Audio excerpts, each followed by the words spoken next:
Welcome back to Data with Dominic, and in today's video we're going to be calculating the skewness of a numerical column of data using the PySpark function available to us.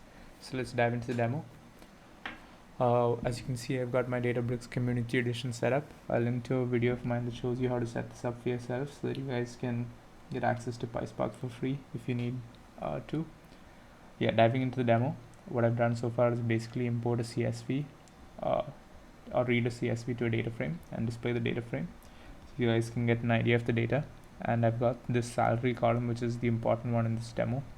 I'm going to be calculating the skewness of the data in this salary column, but before that, since it's come from a CSV file, I need to just convert it to an integer data type. So I'm doing that and just checking it with the print schema function.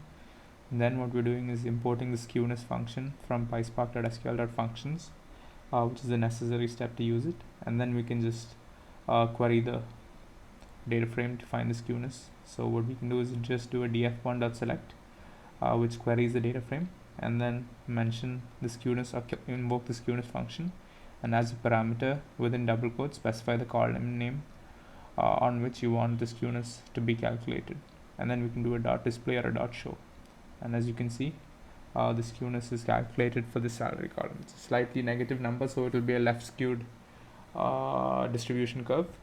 And for those of you who don't know what the skewness measures, is basically just the symmetrical distortion of a distribution curve. So it tells you whether there's more data to the left of the mode or to the right of the mode in statistical terms, right? So it tells you if the mean and the median of a particular data set is less than the mode, or the mean and the median is more than the mode in a particular data set. So there are some great explanations for this concept out on the internet. You guys can check them out. Anyways, thanks for tuning in. Thank you guys for watching again. Don't forget to like, subscribe, share, comment, and hit the bell icon. And I'll see you guys in the next one.